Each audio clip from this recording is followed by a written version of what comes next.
What's up, man? How are you? Hey, you're the wrong Adam. I know. I'm okay. I'm not the same Adam, but I'm a pretty good Adam. Shane, I got to ask you one thing because I have this weird itch here. Not that kind of weird itch. That sounded really weird. They make medicine for that. I know. I'm good. I'm good. I'm all good, man.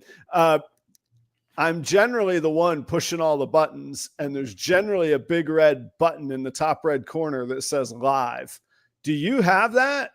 Okay, now it says the stream is live. Here we go. Yeah. We are good. We are good. Yeah. All right, because I didn't see it on mine, and I was like, man, I'm not getting through 20 minutes of this and then being like, oops, we got to start over. Well, I did mess up a little bit on the intro, but Beach Bum Adam, I think he'll forgive me. So he says I'm the proper Adam. I like it. That's all right. There's something to that guy. He's all right, man. All right. And Jay's infinite wisdom. Thank you, Jay, for doing all the technical wizardry behind all the animations and stuff. But he has a countdown, so that gave me 5 seconds to figure out how to get it playing and get the live going. And then by the time I went live, it was like to the actual intro. And I was like, all right, well, whatever. Yeah, but that's so you can fumble around. If there's a half second of lag, no big deal. We're good. We're here now. And nobody can accuse us of, pre-taping and mailing it in. Right. Hey,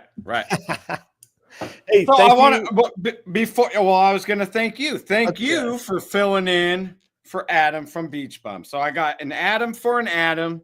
Kind of a little corny joke, but I'm into dad jokes. And what other Adam is there to host a live other than Adam, proper Adam?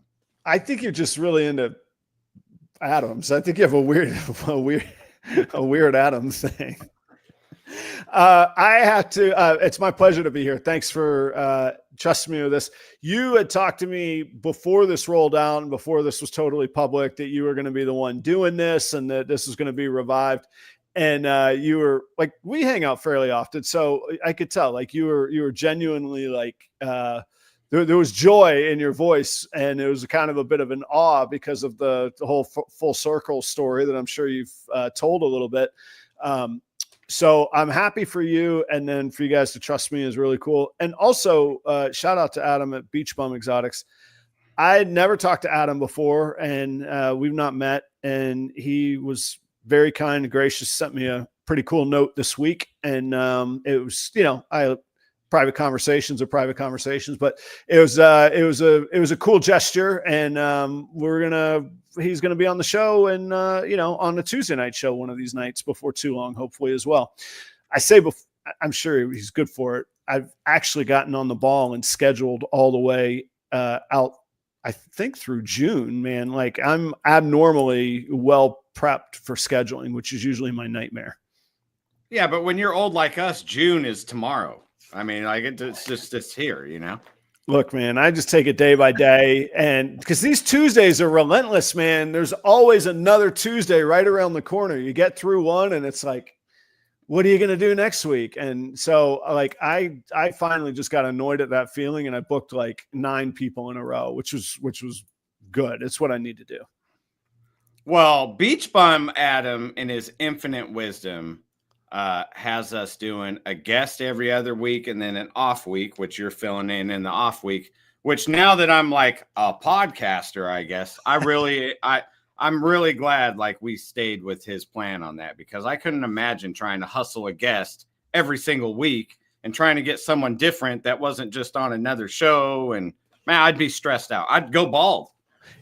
Well, I don't know if you noticed lately I've been letting mine rip up top a little bit there. The camera does nice things in person. It's a little scraggly, but I'm like, you know what? I'm going to enjoy it while I got it, but back to, the podcast world right now is really, it seems like it's at a saturation point. And that's cool. I genuinely don't have a problem. Anybody who wants to go podcast, start a podcast, get in the game, see what it takes to do. It's a challenge. And if you're good at it, great. You'll succeed. And if you're not, you'll have an appreciation for how difficult it is.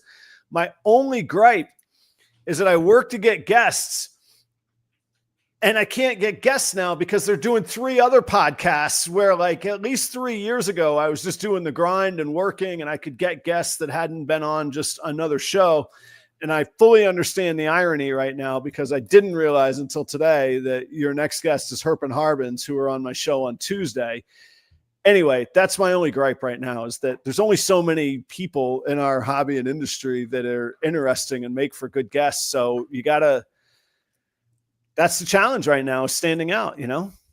Well, I'm already going to break the mold here.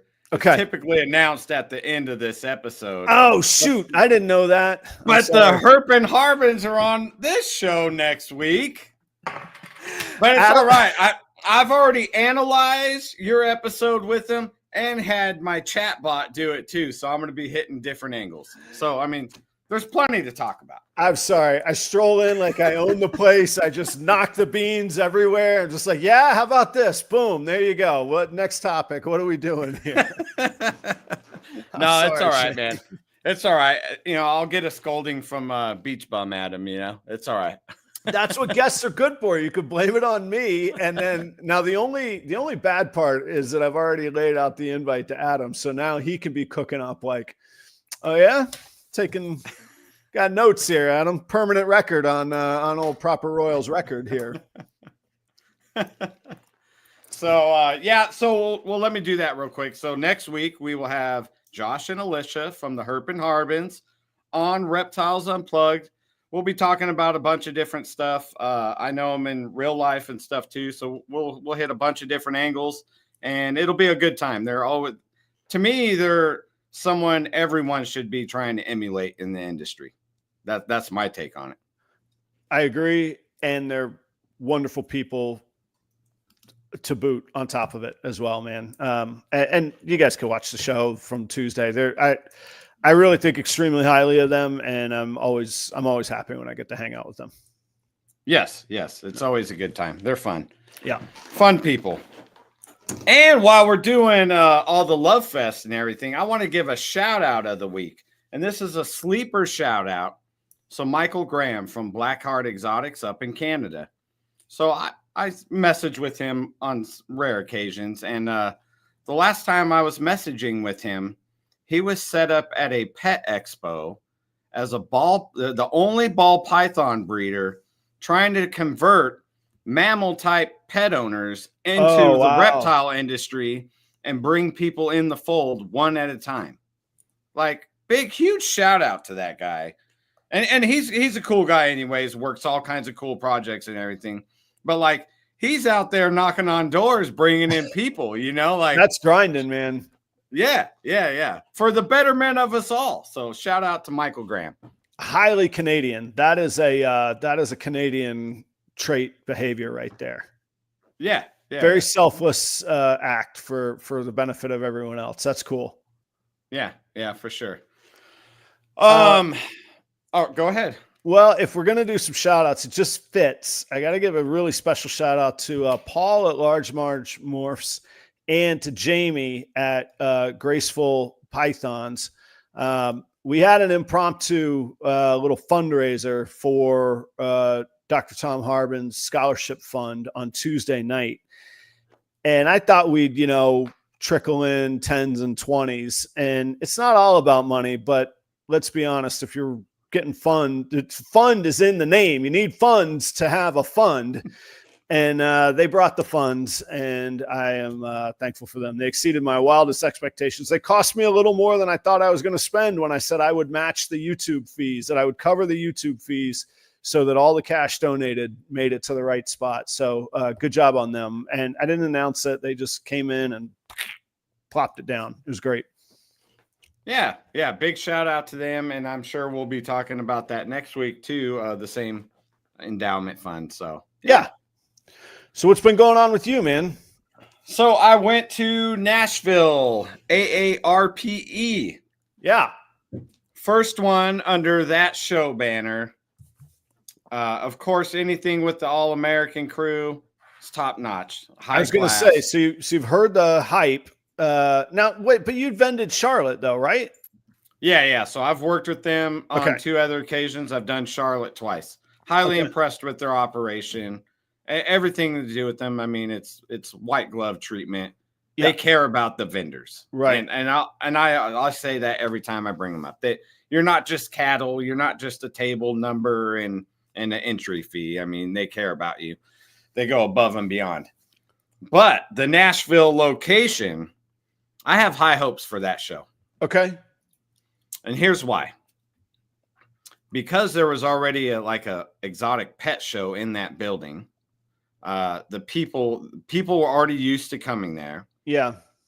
People that I didn't know, who didn't know me, were talking to me, and I was hearing things like, wow, this is a lot nicer than the last time I was here.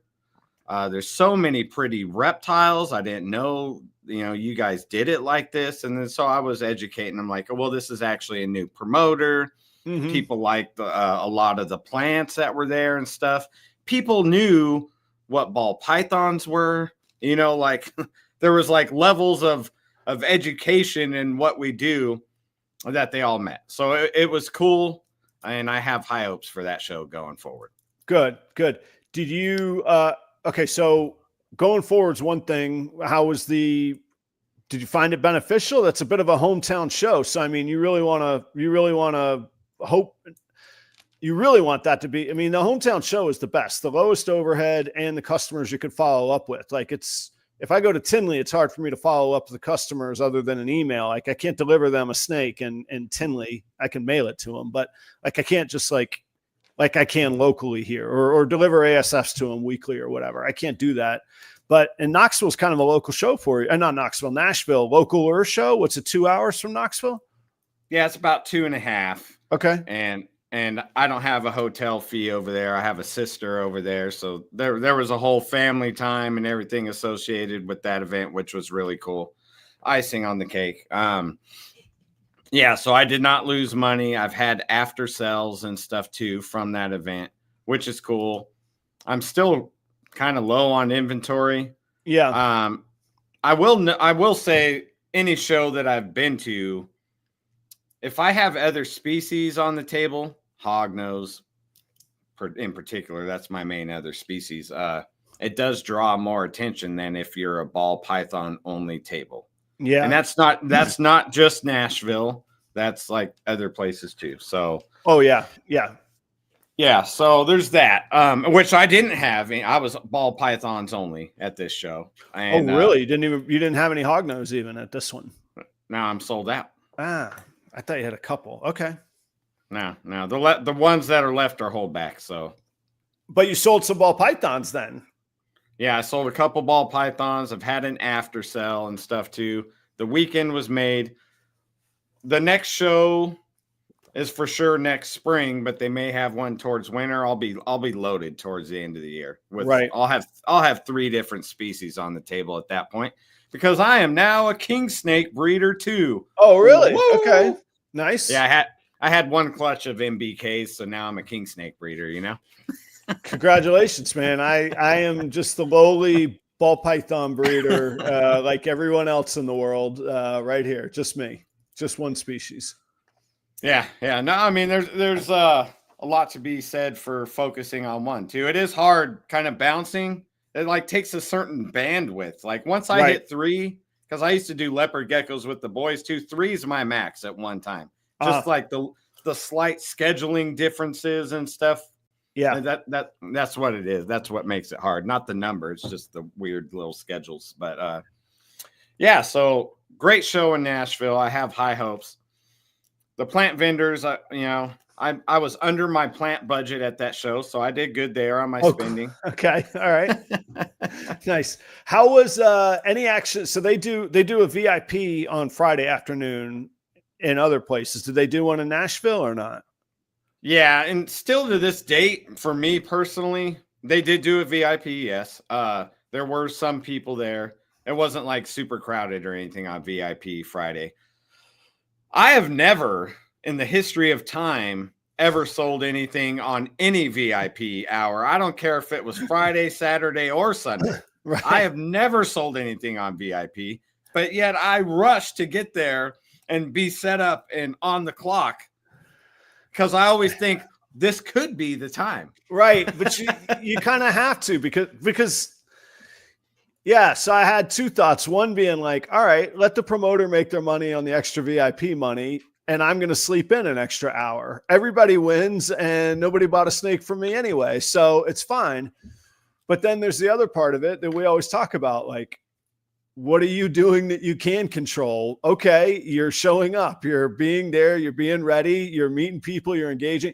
Yeah. I'm not wired to just be like, screw it, I'll skip that part of it. I'm not wired that way. Yeah, and I'm wired to a point to answer Adam's question. Well, it's 4 species I've bred total, Adam, but 3 species I'm currently breeding. I'm wired that, like, if VIP like that on Friday, it started at 4, I should be ready by 3. That's right. I need to net. Yeah. In case there's a snafu with something, I have time to like fix it. I need to network with my people, all my peers, all that stuff too. Yeah. Yeah. So one of my things that sticks out, one of the hardest corporate ass kickings I ever got was I was an entry-level manager. I was opening my Ruby Tuesday, and the regional manager comes in, and it's like 11:10. We open at 11 o'clock. He comes in at 11:10, 40 seconds in, he's like, why aren't you open? And I'm like, dude, you just walked in the front door. I'm open. And he proceeded to go through like a list of like 10 things. Like, your salad bar isn't fully stocked. That table's not set. The mirrors in the bathrooms haven't been done, and your threshold hasn't been polished. He goes, being open is more than just having your doors unlocked. And man, I think I was 22. That is 23 years ago, and it sticks with me. And that still, when I'm setting up at shows, I'm like, I've got to get open. I got to be open on time. It's laser focused until I'm open.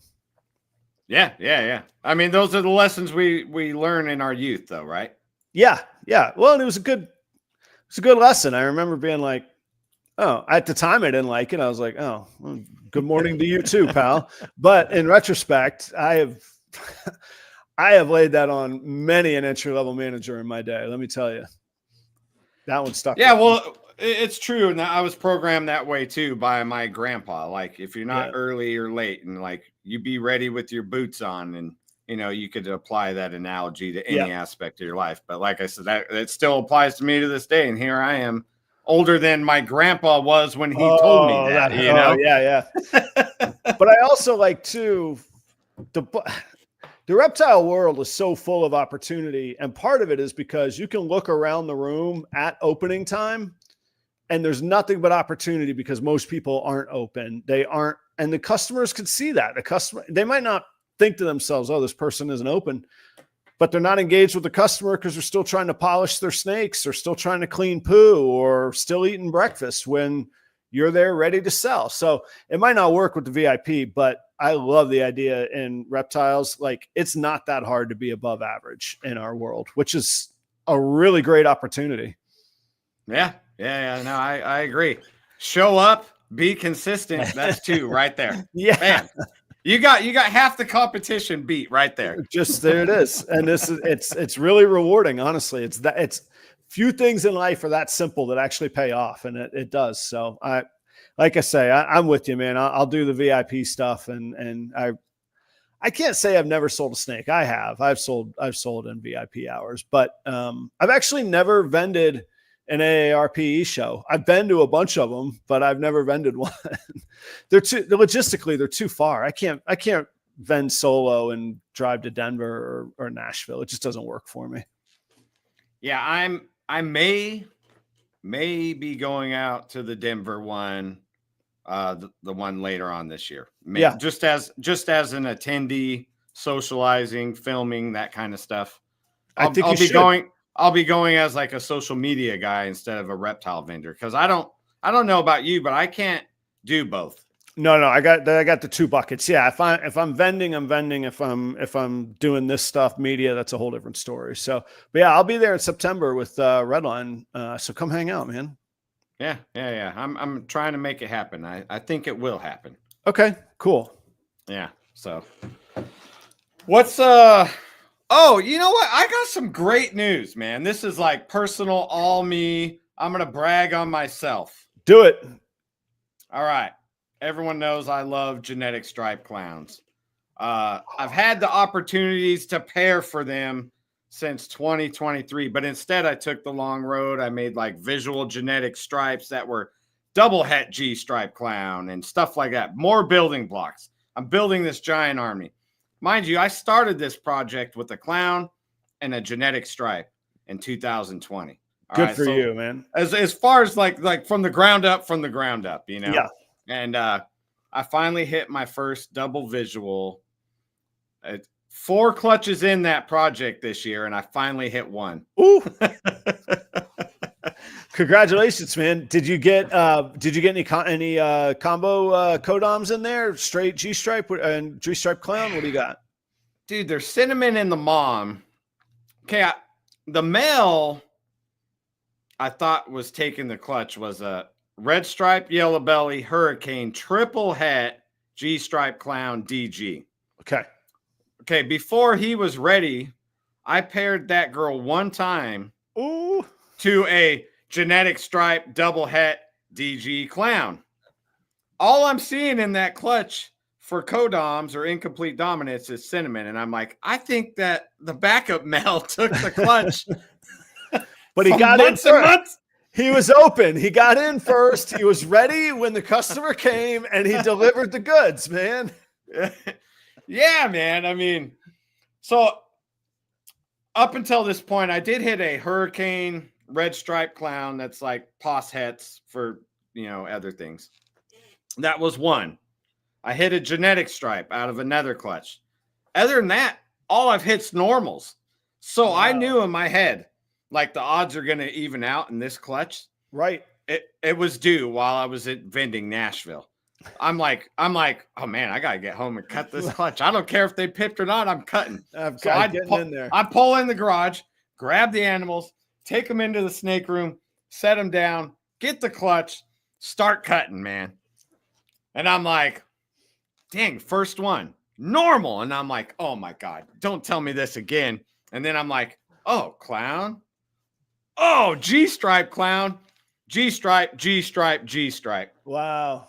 And I was like, see, the odds came back on that one clutch to make up for only hitting 2 visuals in the other 3. There's always the regression back to the mean. You can have positive regression and negative regression, but it always comes back to the mean. That's why odds are the odds. Yeah. That is Beach Bum's over here laughing at me. But, maybe she wouldn't have went if I didn't give her that first pairing. That's right. Maybe the other one wasn't ready. Yeah. So, I mean, that's what it was, is I had one male ready. And I was like, well, the main one isn't. So I'll put in the backup male, prime her up, get her building, which that worked. And his boys can swim, I guess, because they stayed there. Did that a good little home, a good little farm that she made, and they hung out. Yeah. So I finally hit one. I'm over the moon.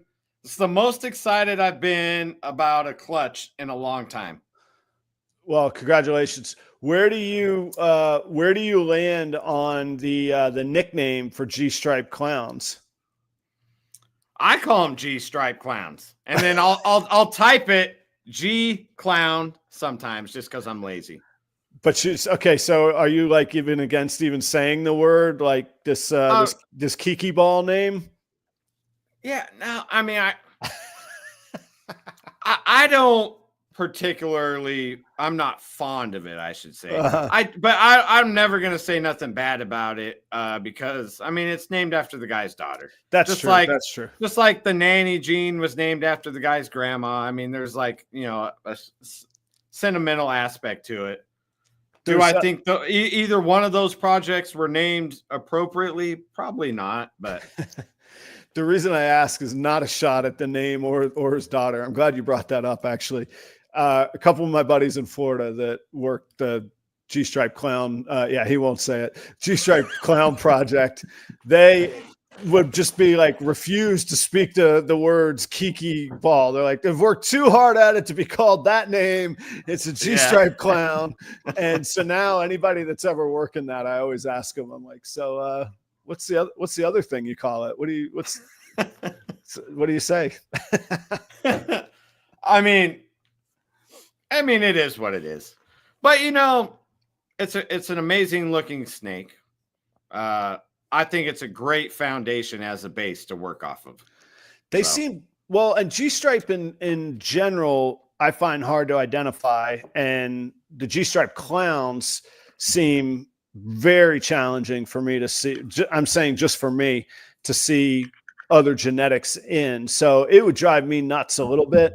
Plus, I had some big misses on G-stripes early on, man, and I divested. I sold them. I was like, I'm out. But I got one clutch this year. And I did it the old fashioned way because I didn't test it because I wasn't going to change the pairing either way. So I was like, well, screw it. We'll find out. So I've got a super blackhead, 66% het G-stripe going to a visual banana G-stripe girl. So all right, I should have all blackhead bananas. And if any of them are G-stripe, then I'll prove the male. And if not, I'll probably sell each and every one of them and the parents. Yeah, you know, I used to have a super blackhead female, and like any of the non holdback stuff, that stuff sold great in the pet trade. Like I would sell those. Those were the things I would sell at Tinley, and they'd make my show. That's kind of what I figured. I mean, I don't know if it would make my show at Tinley nowadays, but it is kind of what I figured. It's a female banana, so they're all going to either be females or female makers. They'll all be het G-stripe, and even if this guy doesn't prove, they'll all be blackheads too. They won't be all bananas. They'll be half bananas, excuse me, but all blackheads. So I was like, you know, let's put these together. And there's a bit of I hate to admit it, but there's a happy ending. The male is the only time I've ever had this happen. And it's probably because I stopped allowing it to happen, but a hopper ASF tore that male up when he was a hatchling, and I'm talking like looked like Swiss cheese, man. Chunks missing. I was so mad at myself. I was mad. I was sad for the snake. I put Neosporin on that little snake every other day, and the in-between days I put peroxide on him, and he healed and he lived, and he looks, to this day, he looks mangled. And I was like, I can't, you gotta do work, man. You gotta have a chance to carry on. You fought this hard and this far. So I kept one G-stripe female to pair with that super blackhead boy. Yeah, man. I mean, that's a soldier right there. That is a soldier. I don't know. I can't sell him. I'm not gonna, I mean, I guess if the right person wanted him, I wouldn't sell him. I would just give him away. But I'm like, no. That is a soldier. That's a success story. And I screwed up and I learned from it. And he's still here. I'm like, this guy has a purpose. I can always use super blackhead, right? I don't know. I'll figure it out. Yeah, super blackheads are great. I got a quick question though. How many sheds did it take for him to heal? Oh, a lot. I mean, all right. I don't know. I can show him if you want. To this day, he's just nasty, gnarly scars all over him, man. I feel bad for him, but he does great. He eats frozen thawed. He's fine, man. He's great now. But yeah, he's definitely not a showpiece, man. He's not a looker, that's for sure. Well, the reason why I ask is I had a reel where it showcased a male hognose that got half eaten by the female. Right. He had gouges all on him, and one gouge was pretty gnarly. I was betadining him and stuff, and then he started to get a little bit of scale rot because he went in his water bowl when I betadined him. Yeah. So I had to like pull his water bowl and give him water every day, whatever. So anyways, I was betadining him and stuff for weeks and weeks. He just had his first shed since the incident. That deep gouge is now one little piece of scale. Like there's a scale missing right there. You can't even tell he was ever chewed up. Oh, no, this one was a long time, man. And it's the only time I've ever seen it. I can't believe he was alive. Like, when I say he looked like he had like valleys, like ditches on him, man, like almost like a filleted fish, you know. I don't know how he's alive, but he is, and he's great now. And that was like his first meal that happened to him on. Yeah, that's crazy, man. Yeah, a hopper ASF too. I couldn't believe it, man. And so now I'm just like, you got about 3 minutes. You either get that thing or I'm pulling it. That's it. You know, eat it or don't. That's it. Yeah. Yeah. Those are the ones you kind of think are harmless, but obviously they're not. No, yeah. It's just one thing that you're just so mad at yourself about. Like you hear of it and you don't really think of it. And like you say, you're like, the hoppers are harmless.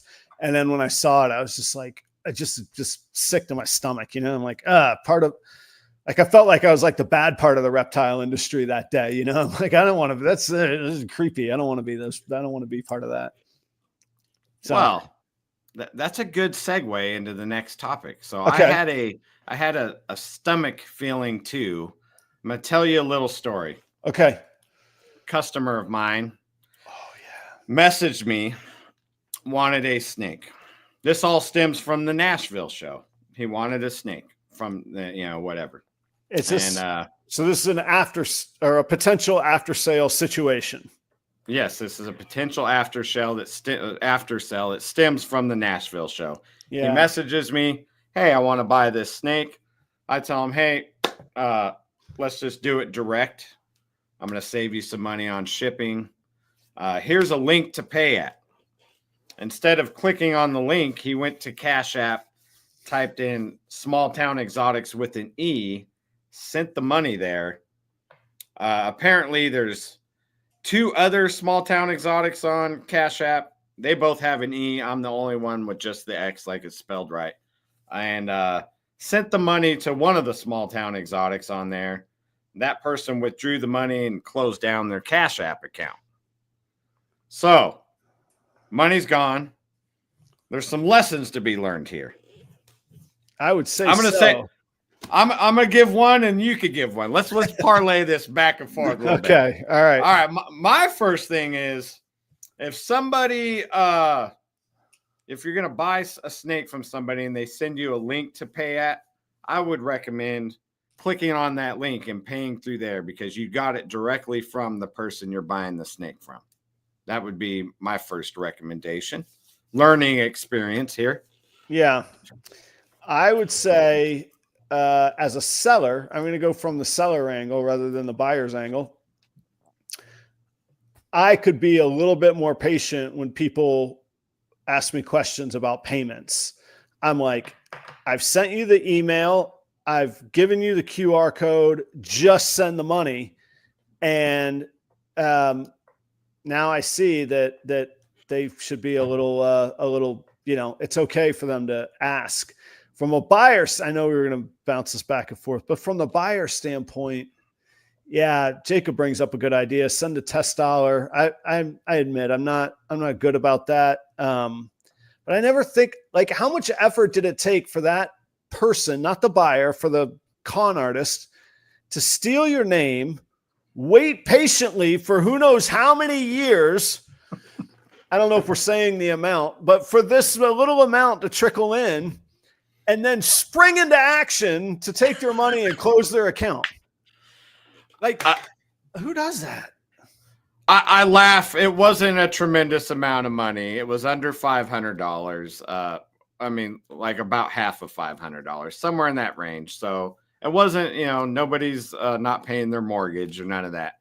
And I laugh just because I laugh at misfortune. There's a misfortune on me here too. But I was thinking the same thing as you, Adam. Like, they've lied in wait. This is like a viper waiting in the brush for months, waiting for something to walk by to get it, It's like, man, they sprung into action, withdrew the cash, closed down their account. Yeah, like that's a lot of work for very little return relative. And in the same breath, I want to highlight, I never would take for granted somebody's 200 or 500, whatever amount of money it is. I know how hard in my life I've had hard days that I've had to work extremely hard to make that amount of money. And so I never take that for granted. But for the other person, like they had to cook this idea up, decide who they're going to steal names from, and then just hope that somebody doesn't follow your link. Like, what a dumb way to go through life. Like, and now even the funnier part is that they're like, man, I got that money. Like, what? Just go wash dishes or something for like, you can make the money so much faster and easier and be a better person for it. Well, the customer who that happened to, I was to say, how did this play out? So he's contacted law enforcement, and there's things at play here. So we'll see how it transpires over time. Oh, that's a whole different. There's no animosity between me and him. So I just want to put that out there. Neither one of us are blaming the other one or none of that stuff. And the deal is still valid and all that stuff. So that's good. And yeah, he's pursuing legal action. Yeah. So we'll see how this plays out. I hope it plays out well for him. I've got a feeling that the other person's going to go, I don't know anything about this. This person sent me money and hey, I went and had some margaritas or whatever, I don't know, whatever they do with their stolen money. Right. Oh, I hope it goes well, but man, yeah. All right. Well, so then what does it shape your communicate? You're going to, now when you send the link, you're going to be, because like, does it play into like the conspiracy theories? If you're like, no, only use this link, like, does that raise even redder flags with the person? They're like, well, I don't know if this guy's legit. Now he's giving me lectures that I can't pay any other way than this link. Or am I overthinking stuff now? No, I've thought about that too. Cause like a scammer will want you to click that specific link, right. I've thought about it too. And, and I've said it a lot. I don't say it every time though. Like there's no E in exotics. Make sure autocorrect doesn't fix it. Yeah. But I mean, I don't know. I get lazy with that sometimes too, Well, yeah. So my personal email address is my two names with the letter R in the middle. And that's my PayPal address. So if anybody wants to send some money, there you go. You can. But I always tell people, I'm like, make sure that R is in the middle of my two names, because if not, you're going to ship money to this dude in Charlotte. And he seems like a good guy, but there's only so many times you can send him money that he's not going to be like, well, you know what? Today's the day. So I've never actually had it happen. But I do tell people that I guess I always play it kind of really cool of like, hey, whatever payment platform works, I just want you to be able to send your money over. So you tell me what works for you and I'll send you the QR code or the link or the email address or whatever it is, and I guess at the end, that just comes down to relationships of how you talk to the people. I guess, man, what a bad situation though. And it kind of, that's how the conversation went, is like, how do you want your payment? And I'm like, we could do Zelle, Cash App, blah, blah, blah. I can invoice you through Square. However, let's do Cash App. Okay. Boom. Here's the link. Yeah. That was where the fatal error was right there. So, I seen people comment, and I've had people do it to me too, where they send a test dollar. Yeah. That's a good way too, to just verify right there. Because like usually I'm spending money with a certain group of people that I've already spent money with. So I just go off a previous transaction. Yeah, you just fire it off. Yeah. Yeah, and just fire it off. So I haven't typed in a new name in a while. So, but I have received the dollar and then verified with the people and all that. So that's a way around that too. And yeah, I don't know much else what you can do as a buyer to make sure that doesn't happen. Because you can't hold the seller responsible for you sending the money to the wrong place. No, not at all. But you can. I mean, I used to listen to this money guy, Clark Howard, a lot. Like I learned a lot from Clark Howard, man. I like this guy. He's a he's not a CPA, but he runs a money, like basically a podcast or radio shows. But one of his things that he advocates is just always use a credit card. That's where your buyer protection is going to come from. Tie your payment apps to a credit card, not a debit card. So, because in this case, that buyer could easily go, done, give me my money back, call the credit card company. This was fraud. I've tried to get it back from this person. I am not paying this charge. I contest it immediately. And here's why. And they would have their money back. Now, everybody's at different levels of banking and different levels of comfortability. And yeah, there's a cost to it. Sometimes you got to pay the seller the credit card fee or pay the transaction fees, but you are protected with credit cards. Yeah. I'll agree with you there. have it tied into that. So, I mean, that's how like I rent cars and pay for plane tickets and stuff like that too. I pay them off immediately on the next billing cycle. But, now we're getting into finances. Like, don't overwhelm yourself with debt and blah, blah, but that's why I'm like, you pay them off on the next billing cycle. It's not like you're spending money you don't have, but there's a layer of protection there. That the credit card company offers. So exactly. And that's a perfect example of it, especially in these digital financial apps. They're great. They facilitate so many things. I mean, we probably literally couldn't be in business if those didn't exist. 20 years ago, I couldn't be in business with checks in the mail and all that stuff, but it's so fast and loose, man. It's so, tell me where to send it, I'll fire it over to you. And like we see here, especially Cash App and Venmo, like once the money's there, it's there, man. That's about it. I think Venmo has a few more opportunities, but Cash App is literally, it's cash, man. So you know what I did right away too, and I had a bad feeling. So the guy sent me the screenshot right away, paid. I'm like, whoa, that's not me. Contact him through Cash App, and then I immediately looked at that name that he sent it to, and then I sent a payment request to them and said, my customer sent this to you by accident. Oh, nice work. Okay. I mean, they declined the payment request right away, and I'm like, yeah, like they're active because it was declined really quick.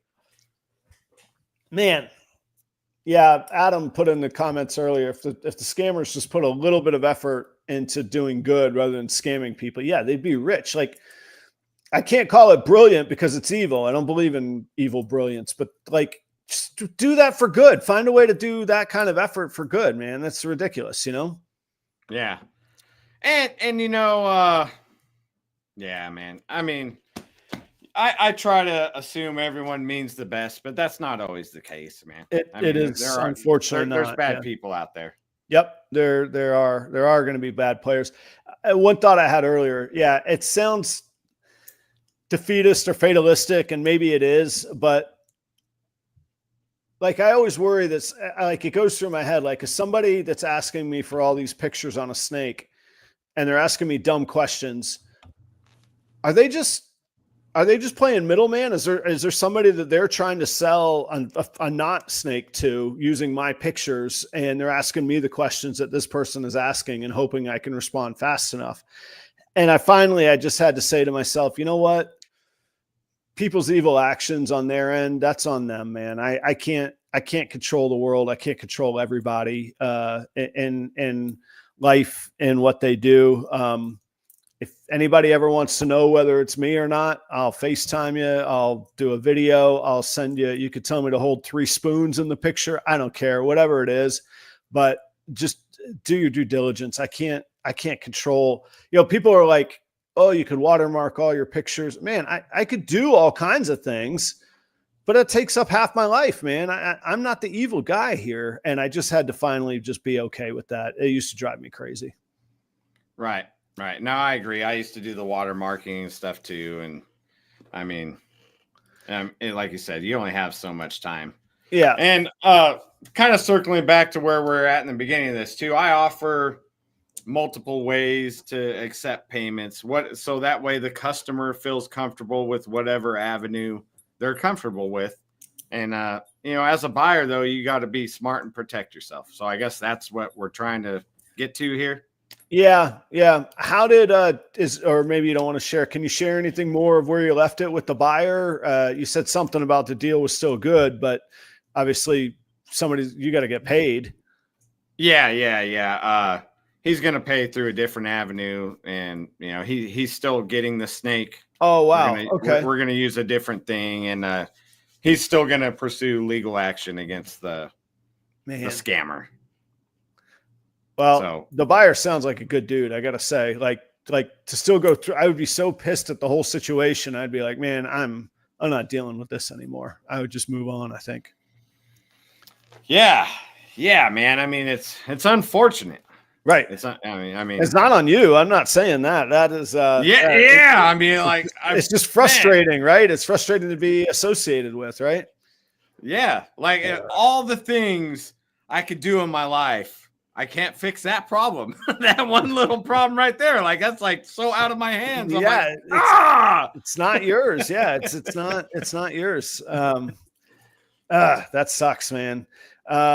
Let's see. Adam asked me, what morph do I work the most with? I'm a nut for super gravel projects. So super gravel, anything I can put it in. I literally bought that rack back there just to be my super gravel, like hatchlings and holdbacks.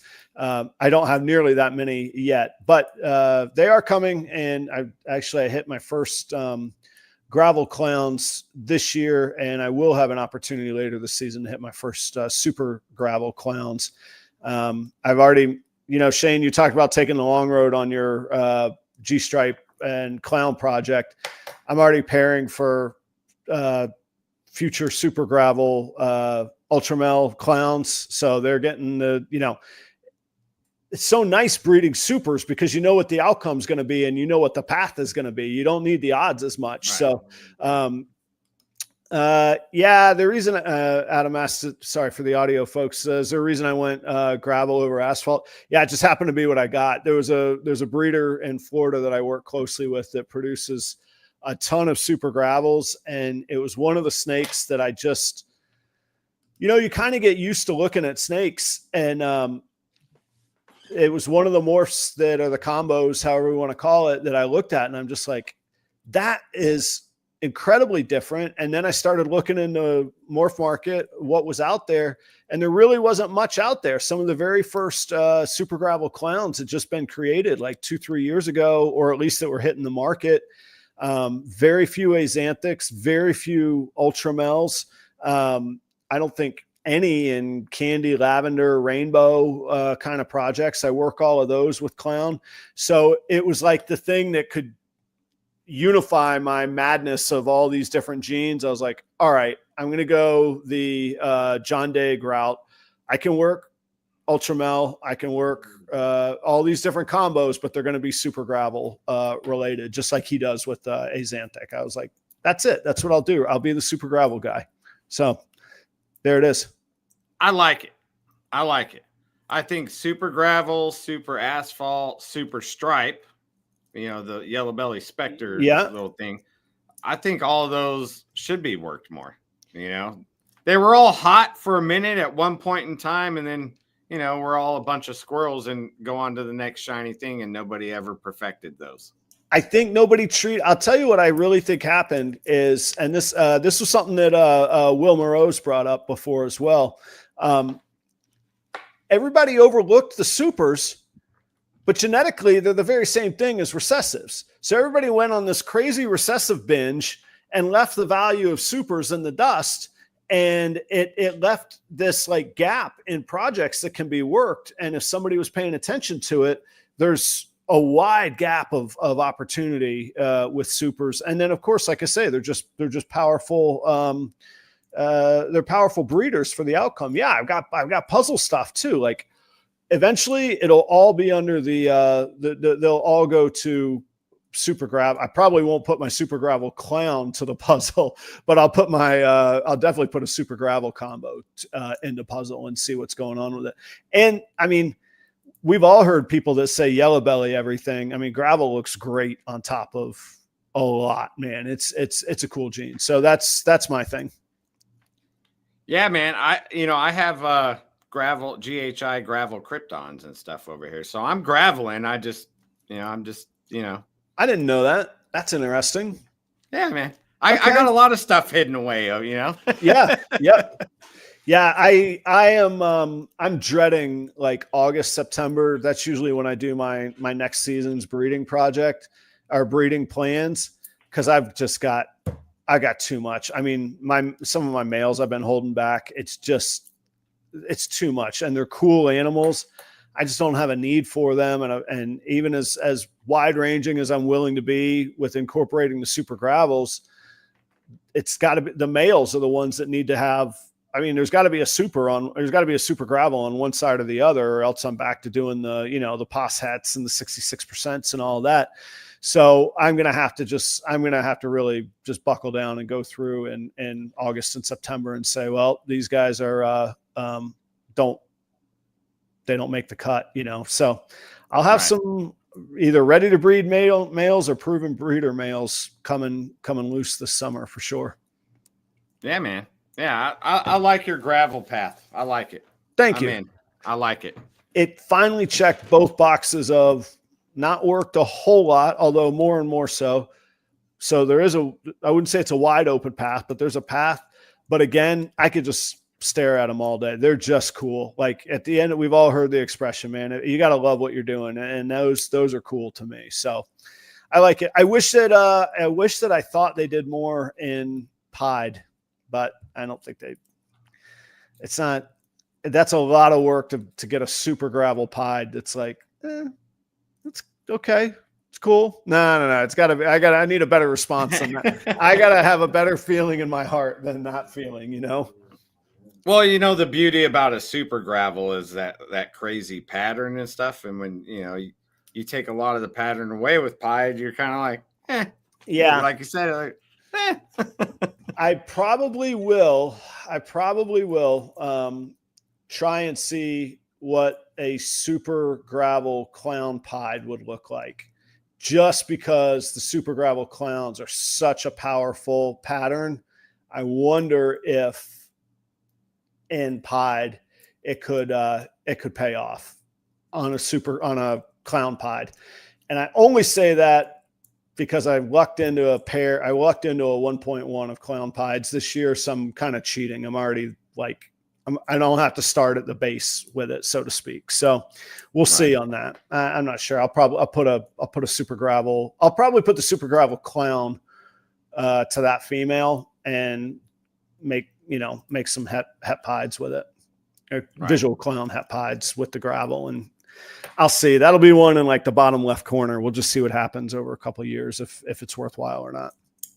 So yeah, worst case scenario, you got some clown pieds that are yeah, it would, so I think it could be cool. And I do have Enchi in my super gravel projects. So if I could reduce the white and leave as much of the pattern with Enchi as possible, I don't know. It's just these are these rabbit holes that you go down at night staring at the ceiling. And then you're like, where did 3 hours of my life go? I don't know. We'll see. That's like that meme that you see out there with the couple laying in bed and she's like, I think he's thinking about other women. He's like, I wonder what super gravel clown pied. If I extended that another 2 years, I could probably get Enchi in there, and maybe that might be okay, I guess. Yeah. Jeez. I can hear Chris Eaton going, throw them all in the trash, Adam. Get rid of them all. I am, though. I'll tell you the one other thing, though, that really kind of hooks me on super gravel is I'll be the first to admit, as it ages, it loses contrast and definition. I want to figure out how to make it keep that. I know that no ball python is going to look just as beautiful as it did as a hatchling, but we could do, I feel like there's an opportunity to do better on adult super gravels than where we're at right now. I think it's a combination of hypo. I think Axantha could help it. I've seen some promising Ultramel work in that project. So I'm intrigued by it. That's a little bit of a lingering challenge as well not lingering. That's in the back of my mind. Like, how do I work at that color pattern and contrast mix and get it to stay looking pretty good as it ages? Because that's always the knock we hear on all kinds of things. It looks nice now. Oh, bananas. If I hear it, it's great now, it's going to be brown one day. Oh, okay. Or axanthic, people telling me that. So I want to work through that and figure that out. Right. Yeah, man. I like I like leopard in that project. I mean, I know people don't like leopard as much anymore, but I still love it. And I think it looks good in super gravels, super asphalts, any of those yellow belly ALS combos or whatever. I think leopard does great. They look phenomenal. And another one that I'll put on it too is spot nose, man. Spot nose, super gravel clowns, even the het clowns look incredible. I came into some a 1.1, well, actually a visual female Powerball clown, super spot nose clown visual girl, and a male super spot nose heck clown. So another super, very valuable, powerful breeders. I'm with you. I hear that spot nose is overworked, clown's overworked, leopard's overworked. Give me all of those in super gravel all day long, man. Yeah. Yeah, I agree. And Adam asked, yeah, I think blackhead could help. I think that super blackhead I was talking about earlier that I think he'll get a little time in the project as well. Yeah, man. Yeah. If I could intrude as a guest host, I know it's the last segment here. We got to tighten this up. Yeah, I mean, we're closing in on our hour mark right now. I know. So Shane, now that you're doing this podcasting world and you've been on both sides of the mic now, what's your what's your feeling? What's your you've seen how the sausage is made, so to speak, now a little bit. What's your feeling on it? And I was going to drag this out with a follow-up question, but I'll throw them both at you. Part B, what makes a good, for everybody listening, what makes a good podcast guest from the host's standpoint now? Hosts, that's a hard word to say. Host. So it is different being a host. Man, it's a little bit more pressure because, when I was the village bicycle for many years, I was just passed around and passed around. And it's pretty easy. You just show up and just answer questions. Right. Get the promo on your brand. Yeah, it's cool, right? Yeah.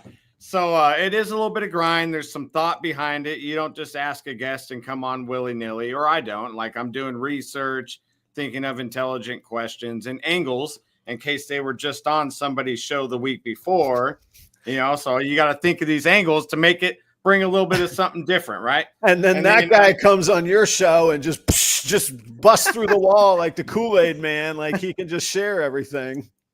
Yeah, just hoses you down. And then as far as like a guest that actually like interacts and like answers a question with other words other than yes or no, like you want someone that like brings something to your question and elaborates on it and possibly not over elaborate. There is a balance there, Yeah. I call it a dance. Like I need someone that I dance with. Those are the best episodes. I'm not dragging them along, and I don't have a leash pulling them back going, oh, look, man, maybe you need your own show, but in the meantime, we're here. Yeah. So, I mean, it is, I'm still getting used to it, but me and Beach Bum Adam, I've known him for a while, so I think we just have a good chemistry. You and I have a good chemistry. That's why I asked you to apply for the guest host position, and we went over your resume. I'm so glad that it got accepted. I mean, the HR moment was really tough, but then you guys called with the offer. It's great. It was great. Thank you. Yeah. So, thank you. Those are good questions, though. Fellow co-host, Yeah. Yeah, because you've been at it for years. But I mean, it is a grind, and I think, like when I was a guest on a lot of people's, I felt like a lot of other people, not a lot. There was a good amount of people though. They just ask you to come on and have no direction to go, and I've showed up and carried the episode because they had no direction. Yeah. So it does take two, and there is a dance. That's a good analogy. Yeah. Well, Shane, I'm happy for you. I will circle all the way back to where I started. I remembered like a joy in your voice when this was coming up and this was coming together. And I'm really happy for you to see it going. And I think it was off air when I told you this, but I think the look is great. Your background is great. It's better than mine. I just turned like a light in the corner on. So it gives me something to strive for and inspires me. And I'm happy for you. And like I say, thanks to Adam for letting me fill the seat this week. And it's really cool because I'm kind of one of the new guys in the industry. I know that even, I feel like I've been at it a while, but I'm sort of a new guard kind of thing. It's cool to see this podcast revived in a new era of its own. And you're a part of that. You're a huge part of that. So I think that's cool too. Yeah. And while we're giving shout outs, I can't forget Jay.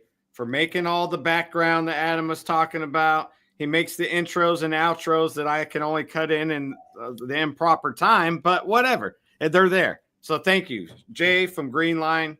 Thank you. Very cool.